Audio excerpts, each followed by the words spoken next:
Welcome back. Let's continue and let's talk ethics.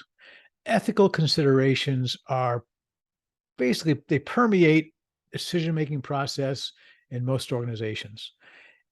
Be real careful because once you violate ethical standards, even your personal standards, it's really hard to go back and to build your reputation and rapport again. So we're gonna have a separate, this module will just be on ethics and the balance of some directions and things to think about. So when we look at ethics, what are the moral implications? You're making decisions all the time, but have they morally make sense? Is it something you would be hanging your hat on, be proud to have accomplished, and 30 years from now you look back and say, "Yep, I stood up for what was right to do, and that was something that it goes beyond the legalities." Yeah, we can do legal things. Enron was doing a whole bunch of legal things, but then they got caught up at the time. And yes, the accounting standards have changed since then, but what they were doing was legal despite their environment of trying to fool some of the people all the time. Ethical dilemmas are very subjectives. Are we going to, let's say you're in sales and you say, you know what, I'm going to help make a budget. And I think I can sell $1 million worth of stuff. So I'm going to say 700,000. So when I make $1 million, I'm going to be a hero. Or do you kind of make the goals where they're realistic? Or spending. I'm working on 2 product lines and I'm going to assign my costs, and I should have some standard way of assigning costs, but I've got some flexibility. Maybe I'll move the cost to this other product line and it'll make this division look better. And the other division, it's still profitable anyways. Who's worried about that? So there's a real looking and examination when you make decisions. And we all rationalize. You make decisions for the best, and you believe it will work out. But as soon as you cut corners, you got to be really, really careful, because once trust is broken, very, very hard to restore. Choices can adversely affect one's whole career. And yes, the whistleblowers, they actually built into SOX now, whistleblowers get financial compensation. So they get a piece of the action, so to speak. But they're also sometimes looked at positively, but sometimes looked at negatively. I don't know if you want your whistleblower, would you hire a whistleblower is sometimes a question that gets asked. If you start making these small compromises, it really is a slippery slope to fall. You really don't want to compromise. And sometimes you're going to say, well, what if my boss told me to do this? Well, then you mean in wartime situations, we ask that same question sometimes, following the orders of those above you. But sometimes you got to kind of stand out and say, yeah, this is what I believe, and I don't feel comfortable. I'm not going to pad the sales at the end of the year, even though I know the order is coming in January, but we don't have the order yet, so that everybody can get their bonuses and the company stocks will go up.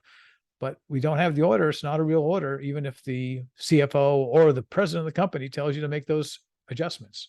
Now, would you make those adjustments? That's going to be your call.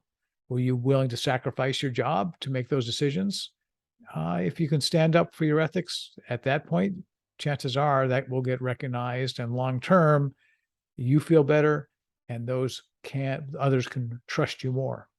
So be aware of the ethics and the compromises, and you don't want to make compromises.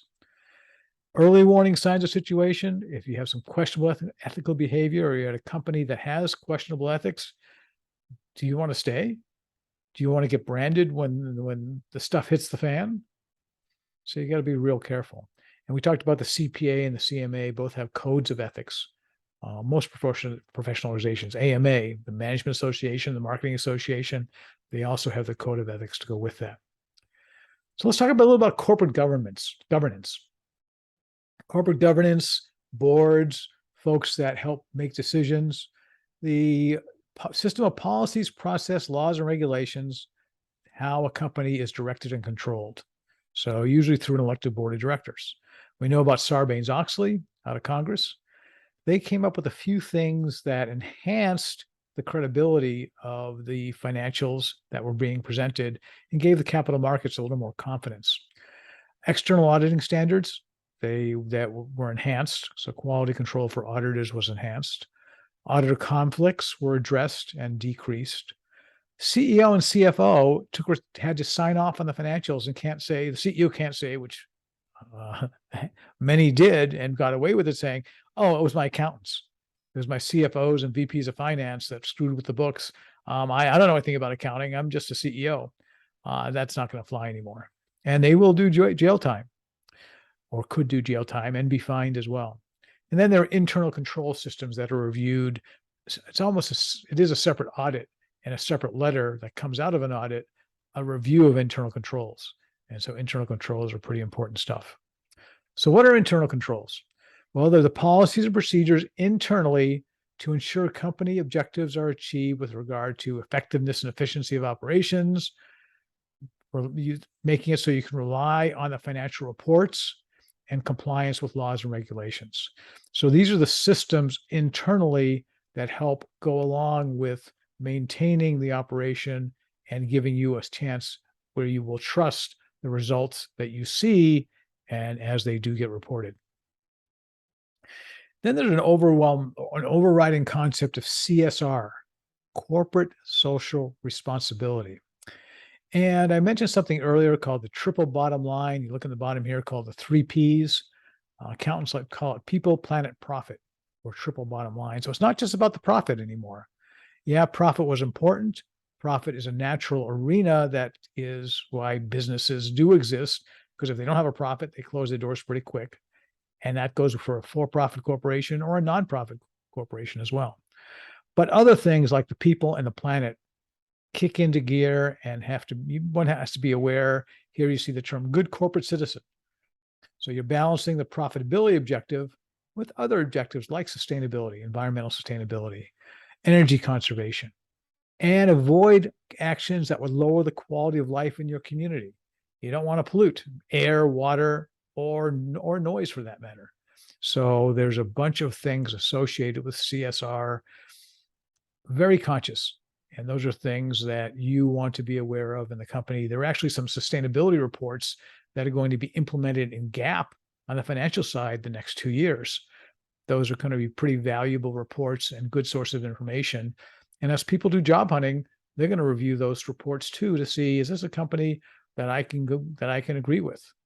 We talked about mission before, and the value, the actual directions these companies are going. Do you want to be a part of those directions? So this is the ethics and CSR side of things. Again, part of the big picture, but it is internal to these companies. And again, that's where managerial accounting focuses. So thank you for listening. And we have one more module that we'll cover. And we will start getting into more costing. A lot of managerial accounting is just that, is cost analysis. We have our variable, we have our fixed cost, we have our materials, our labor, our overhead. So we're going to start getting into those activities, the factors, and getting in a direction to do cost analysis so we can make decisions on where we put our resources, not just financial resources. Where do we put our people? Where do we put our efforts? What directions are we going to go in? So that's where we're headed. And thank you for listening.